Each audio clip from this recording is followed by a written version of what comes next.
সবাইকে জানাই শুভ সকালে শুভেচ্ছা। আজ শনিবার, আজ দিনটা একটা অন্যরকম দিন। আমি সকালবেলায় ঘুম থেকে উঠেই আমি আমার সংসারের যাবতীয় কাজ সেরে নিয়েছি। সকাল সকাল আমি রান্নাও করে নিলাম। আজ আমি যাব পুজো দিতে গাড়াপোতা মন্দিরে। আজ বিপত্তারিণী পুজো ছিল, তাই আমি সব কাজ সেরে তাড়াতাড়ি রেডি হয়ে নিলাম পুজো দিতে যাওয়ার জন্য। আমার ডাল আলু ভাজা সকালের খাবার ছিল। ঝটাপট করে আমি আমার রান্না করে রান্নাঘর গুছিয়েও নিয়েছি। আর আজ এতই বৃষ্টি হচ্ছিল সকাল দিয়ে, কি বলবো, কাজ করে এগোতেই পারছিলাম না। আর দেখো এই উচ্ছে গাছটায় কি সুন্দর ফুলটাও ফুটেছে আর ছোট একটা উচ্ছেও ধরেছে। আমার কথা বলতে বলতে এদিকে আলু ভাজাও প্রায় হয়ে গেল। তারপর আমি ডালও চাপিয়ে দিয়েছিলাম, ডালটাও প্রায় হয়ে গেছে। আর যেহেতু শনিবার আমাদের নিরামিষ চলে, তাই ডাল আর আলু ভাজা এটা সকালের খাবার ছিল। দেখো 7টা বাজতে প্রায় 5 মিনিট বাকি, সেই সময় আমার রান্না স্নান সব হয়ে গেছে।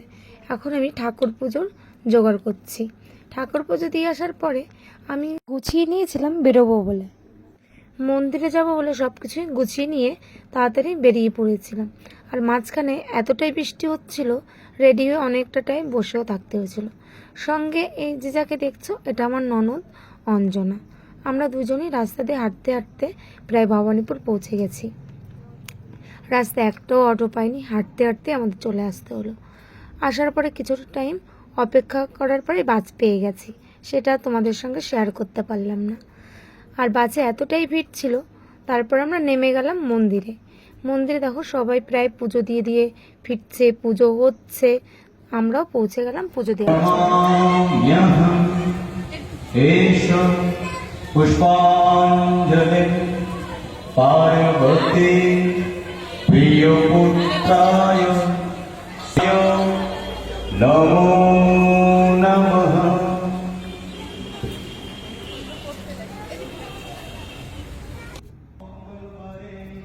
ঠাকুর মশাইয়ের মন্ত্রর উচ্চারণগুলো এত ভালো লাগলো, আমার তো গায়ে কাঁটা দিয়ে উঠছিল ওনার শব্দগুলো শুনে।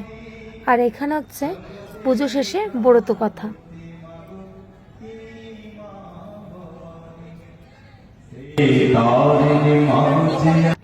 ব্রত কথাটা মন দিয়ে শুনছিলাম, আর এত সুন্দর উনি স্পষ্টভাবে উচ্চারণগুলো করছিল, সত্যি মন ছুঁয়ে গেল।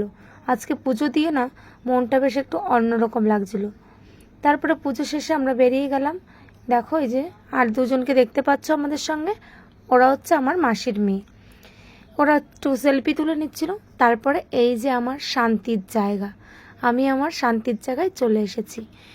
দেখো কপাল ঠেকিয়ে নিলাম ঠাকুরের কাছে এসে। হর হর মহাদেব। আমি না সত্যি বিশ্বাস করি যে হ্যাঁ, ভোলেনাথ বলে কিছু আছে। কারণ আমি আমার বিপদে আপদে সবসময় ওনাকে দেখেছি, সবসময় আমি পেয়েছি পাশে।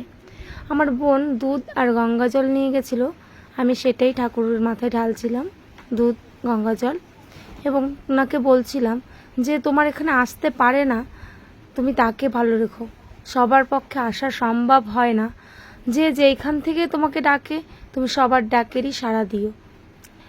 আর দেখো আমি প্রণাম টনাম করে নিয়েছিলাম। একে একে আমার বোন, আমার ননদ, ওরাও দুধ গঙ্গা জল ঢালছিল। আগামী মঙ্গলবারও পুজো আছে, যারা এখনও পুজো দেওনি বা দিতে ইচ্ছুক, তারা আগামী মঙ্গলবারে পুজোটা দিয়ে নেবে। শনিবার যেহেতু রথযাত্রা, তাই শনিবারটা পুজো বন্ধ থাকছে। সবাই ভালো থাকবে, নিজের খেয়াল রাখবেন।